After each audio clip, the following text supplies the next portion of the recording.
E para esclarecer todas as dúvidas, o Ressoar convidou um especialista, um alergista, para ir à casa de 3 universitárias para ver o que tem de certo e de errado por lá. Meu nome é Sara, essa é uma república de meninas, essa é a Bruna, ela mora comigo, a Tacira, e essa é a Raíssa, uma amiga nossa. E a gente está com algumas dúvidas sobre as doenças de inverno e vamos receber um especialista hoje, que vai tirar essas dúvidas.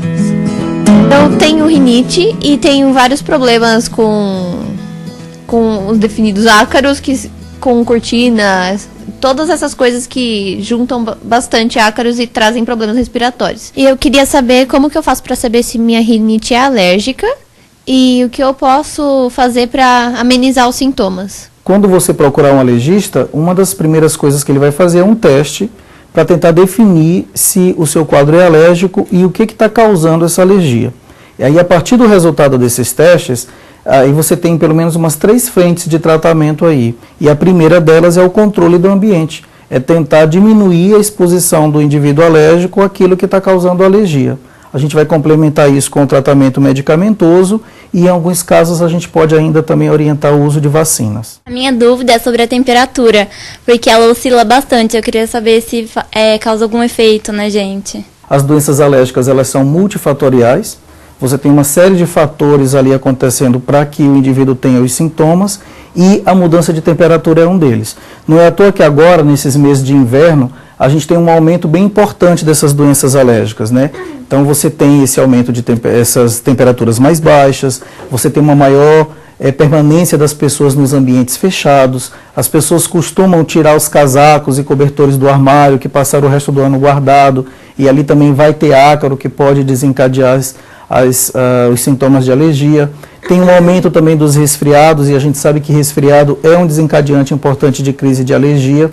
Então, a mudança de temperatura é um dos fatores agravantes para quem já tem um quadro alérgico. Toda vez que eu quero fumar, eu saio na varanda do apartamento para o cheiro não entrar dentro da casa. Queria saber se isso prejudica ou não.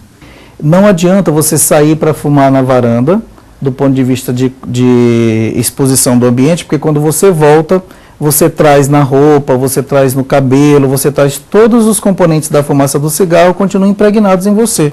Então você vai estar com 2 fatores para piorar a sua alergia, que é o fato de fumar e o fato de estar se expondo a uma temperatura mais baixa. Eu queria saber também, porque parece que no inverno a gente sente mais dor de garganta, e eu queria saber se tem como evitar isso. No inverno, essas doenças virais respiratórias aumentam a frequência.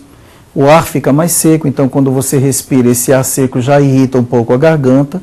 E nas cidades como São Paulo, por exemplo, nessa época do ano, você tem uma concentração maior de poluente, os poluentes dispersam menos, então é comum essa queixa de via aérea superior, né, de dor na garganta, assim também como é comum as coceiras no nariz e nos olhos em função desse tipo de exposição. E eu queria saber também sobre a tosse, né? Porque às vezes a gente pega ônibus, metrô, que é um local muito fechado, e se pode passar pra gente, alguém que tá tossindo do seu lado. Um dos fatores da gente ter um aumento das viroses nessa época do ano, das viroses respiratórias, é exatamente o fato da gente estar aqui sempre em ambiente mais fechado, por causa do frio, em conglomerados, como no metrô, no ônibus, e se tiver uma pessoa resfriada do seu lado, você vai pegar isso com muita facilidade. Se você fizer uma aspiração aqui para coletar uma amostra de poeira, com certeza a gente vai achar ácaro aqui. Esse tipo de tecido, estufados com tecido, também não é o que a gente recomenda mais para o alérgico. O ideal seria ter aqueles revestimentos impermeabilizados que a gente facilite a limpeza com um pano úmido. Eu estou até vendo aqui, por coincidência, o produto de limpeza aqui no chão.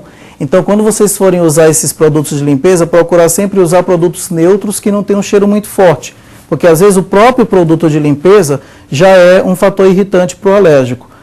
Então, agora a gente vai chegar aqui no quarto, onde os estudos mostram que pelo menos 1/3 da nossa vida a gente fica dentro do quarto. Por isso que as orientações mais comuns realmente são com relação ao quarto do alérgico. Então, principalmente no teu caso, que você tem rinite, uma estante como essa aqui aberta, você não consegue manter uma limpeza adequada sem estar exposta à poeira, principalmente considerando que você está trabalhando aqui no computador, então você está muito próximo aqui dessa poeira e tudo isso aqui você está inalando, e se você for realmente alérgico ao ácaro, isso vai te prejudicar.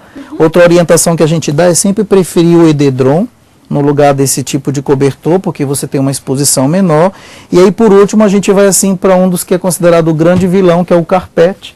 Porque, na verdade, o carpete não é nem que a pessoa tenha alergia ao carpete, mas o carpete funciona como um reservatório do ácaro, porque ele dificulta bastante a limpeza. Se você tiver um carpete bem conservado, com uma limpeza, uma manutenção bem feita, isso é o menor dos seus problemas. Mas acontece que, para facilitar, a gente recomenda mais que seja um piso assim mais fácil, como a gente vê no resto do apartamento. Nesse quarto aqui, a gente tem menos ponto de exposição do que o que a gente viu na Sara, mas mesmo assim, ali aquelas miudezas, tudo o que a gente fala, se vocês forem ver, vai se refletir na dificuldade ou não de manter limpo. Eu estou vendo aqui esses colchões colocados no chão, então vocês veem a proximidade desse colchão com o carpete, o que vai favorecer bastante aí a exposição ao ácaro para o indivíduo que é alérgico. Então, por último, a gente chegou aqui no quarto da Tacira. Eu observei que ela é a única que mantém as janelas abertas, mas a gente sempre recomenda que é melhor você deixar o quarto arejado com as janelas abertas, principalmente nessa época do ano, num período que você não está em casa. Porque se você for dormir com a janela aberta assim, com as baixas temperaturas da noite, isso pode favorecer os resfriados e as outras doenças respiratórias comuns no inverno. E é lógico que só para chamar a atenção do pessoal em casa, a gente chegou aqui meio de surpresa, num dia assim que vocês não arrumaram nada, mas é lógico que a gente enfatiza que essas orientações servem para o apartamento também, que é mantido arrumado, que não tem tantas roupas espalhadas como a gente tem visto aqui, e que tudo isso é lógico na tentativa de diminuir a exposição e melhorar até o tratamento com medicação, porque você sabe que tem estudos mostrando que você até usa menos remédio se você faz uma manutenção bem feita do seu espaço. Bom, então vamos lembrar, né, dessas orientações todas que a gente tem aqui, tem o objetivo de melhorar a qualidade de vida, de proporcionar uma melhor condição de saúde, independentemente de você estar resfriado ou não, de você ter alergia ou não. Lembrar que a gente tem uma maior frequência de feriados nessa época do ano, mas que são doenças que estão frequentes aí no Brasil durante o ano todo. Então, todas essas orientações de diminuir a exposição dentro do seu apartamento, da sua casa, devem ser mantidas ao longo de todo o ano, e a gente espera ter contribuído alguma coisa para vocês nesse sentido com essas dicas que a gente discutiu aqui.